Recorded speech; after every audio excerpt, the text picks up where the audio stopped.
Hey everybody, welcome back to the channel, StrangeNet here. So my apologies, it has been over a month since my last video, but I am now back making the EVE Online videos for you.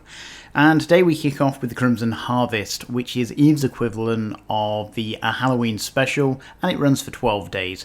And this is quite an interesting event because it does change some of the game mechanics, it does have a couple of events, drops and login rewards, so lots to do, lots to look forward to.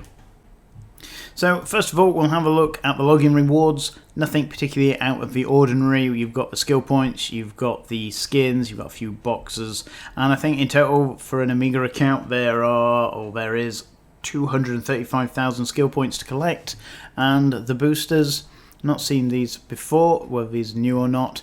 8% warp disruptor resistance, and this one is for Baratu, and this one is for web, so a little bit of extra there for PvPers as well as everybody else, which is always great.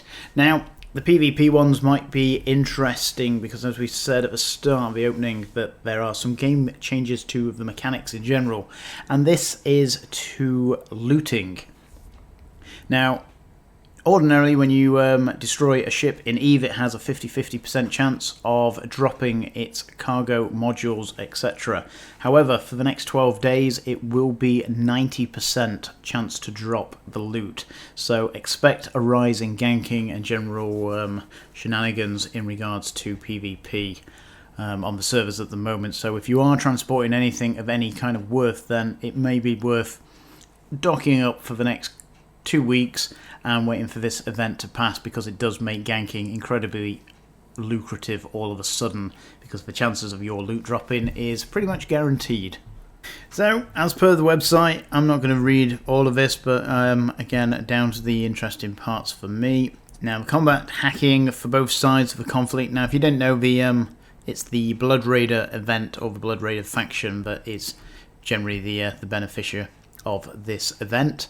And basically, combat and hacking sites for both sides of the conflict are appearing in high-sec, low-sec and null-sec and wormhole systems, with advanced sites spawning in low-sec systems within derelict region, as well as within Blood Raider controlled delve. Now this is a bit different to last year, or not different, but last year obviously we had the war going on, so that probably stopped a lot of the sites being done in and around delve due to the fact that the conflict was in full swing at this time. So it'll be interesting to see how this pans out and how this affects modules and that this year, because obviously that area of space is a lot safer than it was this time last year. Now whether obviously with the Blood Raider stuff, it means more faction Blood Raider modules will be dropping, which will be going to market, and obviously there's a profit potentially to be made there. We have a few extra bits. Again, as I said, 90% drops for PvP, some Omega savings, some skins here. I bought the Titan one last year, but unfortunately now with Titans being prohibitively expensive, I can't afford to buy the Titan anymore, which is a bit disappointing, so I'm still saving, but I've still got my skin. But so yeah, and again, more skins, bits and bobs. Bonus candy, keep an eye out for some extra treasures, including Plex packages. So again, you'll have to buy that, I guess.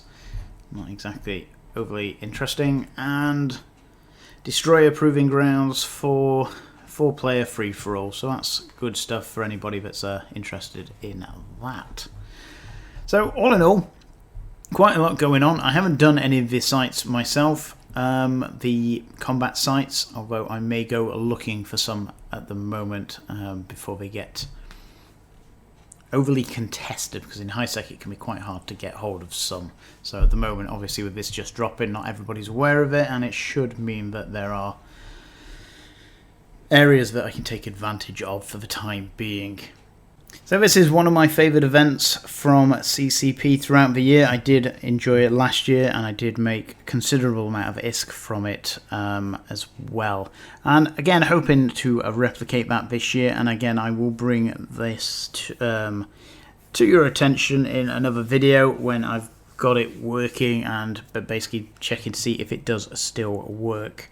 And again, that's things like modules will be dropping in price because obviously there's more Dark Bloods modules drop in, and that'll drop the price. Hold on to them for a little while, prices will rise, and then you'll be able to sell them and make some ISK that way.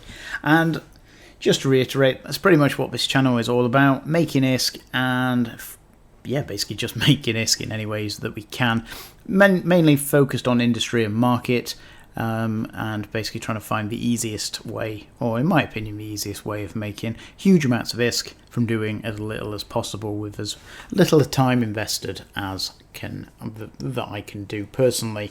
Now, it's not to say these are the best ways or these are the only ways, but I do like to try these things out and then obviously drop a video outlining how I do it to either educate you guys or to give you an idea of what is possible with a little bit of bankroll, a couple of alts, and a little bit of knowledge in game. And this is, generally mostly what the channel is dedicated to, is just finding different ways of making ISK and just helping you guys to get a leg up, or helping move you forward, because obviously ISK creation or generation in the game can be quite difficult, and a lot of people struggle with it. And it's fundamental to playing the game that you need the ISK to be able to do stuff. And again, sometimes grinding ISK can be quite grindy and isn't always a great deal of fun, especially when you want the bigger toys. So, trying to find easier ways of being able to get to the bigger toys just makes the game a little bit more enjoyable, and you can focus on doing the things that you want to do instead of having to grind out missions or mining or whatever it is that you do to make ISK. So, again, what the channel is going to be dedicated to, that's what it's always been, and that's what it will be going forward. As I said, I'll try and drop a good number of videos over the next several days, just to try and keep up with all the changes that are going on.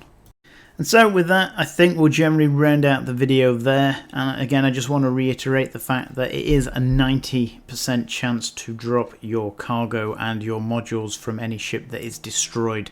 High sec, low sec, null sec, wormholes. So do be aware that if you are hauling anything of any kind of value in any kind of ship, then you are a huge target, and I would generally recommend not moving it for the next 9 to 12 days until this event finishes, because again, you're just asking to be ganked, and well, you're pretty much going to be ganked.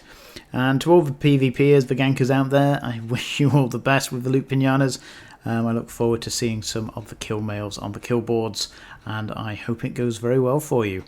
So with that, thanks for your time, thanks for listening, and again, I will talk to you again in the next video.